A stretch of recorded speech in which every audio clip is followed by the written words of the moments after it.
Good morning, everybody. Today is our final day at the house. Tomorrow, we're off to Daytona. So while you're watching this right now, we'll be mounting up the bikes and headed to Daytona, which means today was a wild, crazy, off-the-hook day. So we had to, of course, get all our laundry done, get all our packing done. We're packing for 10 days. We'll be there the 1st to the 10th. So packing a little more than we actually pack when we're on the road all summer, because we usually pack for like 8 days, a week, and then a day of laundry, right? So we're all packed. I'm literally packed. All I got to do is put in my toothbrush and hygiene bag, and I am done. Mama Badger is pretty much done, except she's got to dye her hair. I don't know. She's dyeing her hair for the trip to Daytona. And then tonight they have a Broadway play her and the girls are going to, so they're going to be gone tonight. So she's really like double timing, busting her hump to get ready to go because, well, she can't get ready tonight because she'll be gone. But I am already done. So I'm going to do this video, and then I am going to sit on my chair and I'm going to play, hopefully I'm going to finish God of War 3 before I leave. So I started the God of War series. I had beat it long ago, the original God of War. And so I got the PS5 and I beat God of War 1, God of War 2, and I think I want to say I'm 80-90% through God of War 3. So I'd love to have it beat before I leave. And then when I come back, I'll start a new game, maybe God of War 4 or whatever the next God of War is. I'm pretty excited. I do enjoy God of War a lot because there's lots of puzzles in it. So not only is there just, some pretty gross fighting, there are guts and blood, and it's a pretty gory game. On top of that, there's a really great story, almost like a movie you're in. And there's lots of little puzzles, like you have to move this in order to move this, to get here, to do this. So that makes it a lot of fun, challenging brain-wise, and it's a single-player game, so I'm not worried about anybody else. I'm literally immersed in this world, doing my own thing. But anyway, today's subject is pretty much just getting ready for Daytona. A couple newsworthy things happened today. I noticed that Harley Davidson released a new Icon Series bike. Looks like a Heritage Softail that they have basically taken and made look like a 1950s bike. Looks like a beautiful bike, although, and I'm sure it's probably just the picture that's on Harley's site, but the logo, the emblem on the tank, looks like really cheap and cheesy. Like I said, I'm sure it's just the picture. And then it looks like they released a paint set for the bikes, which the paint set looks awesome. I will give you my opinion on paint sets. So first off, a lot of people are like, I have a numbered bike, it's special.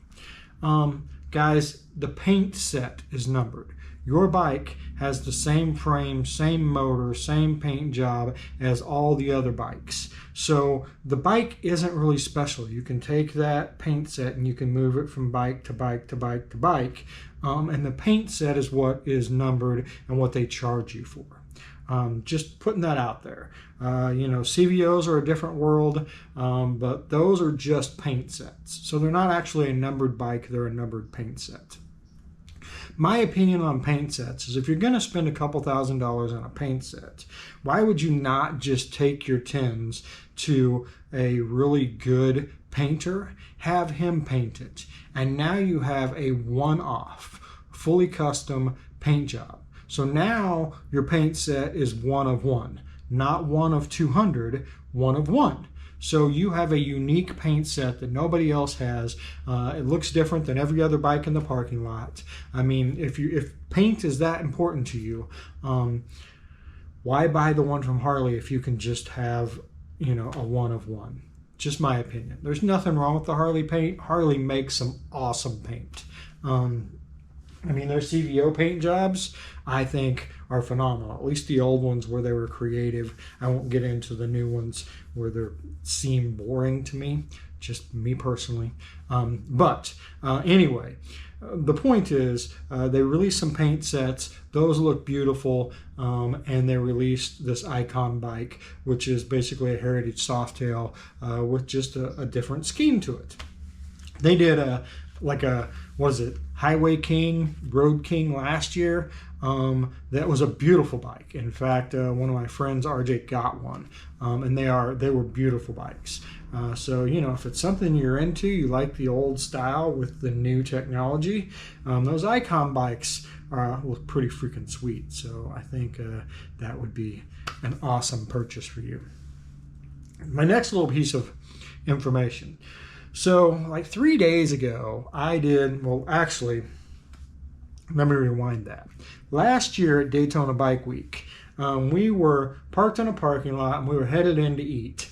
And I walked by and there was a sign, and the sign said bikes only. And then right directly behind the sign was a car, a slingshot, a car.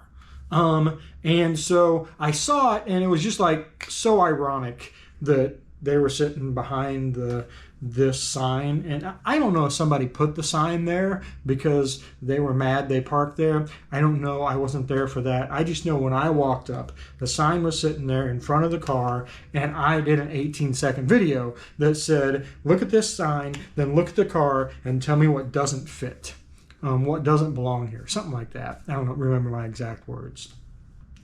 Man, I have turned people's world upside down. There are so many butthurt, upset people that I called a car. It's insane. I have been called every name in the book. It is crazy.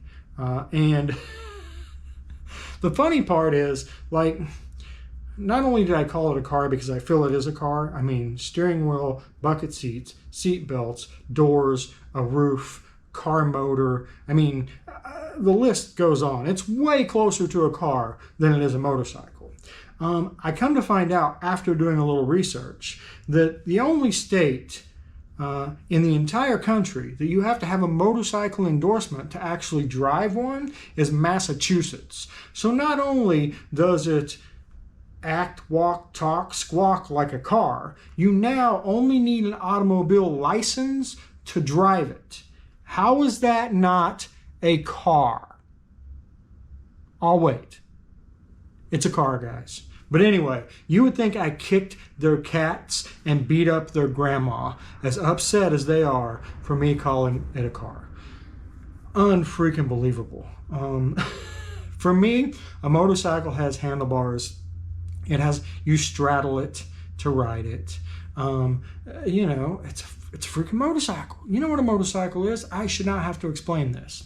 Anywho, that is it, guys. I am headed out tomorrow. I cannot wait. We're meeting the Michiganers there. Windroad's going to be there. Amanda and Tim from West Virginia are going to be there. I know lots of people from our Facebook groups and all are going to be there, so it should be an absolute great time. It does look rainy, but it's Florida. We're used to the rain, so we're going to make the best of it. We're going to have a good time, and we'll share it all with you right here. Stay tuned. See you tomorrow.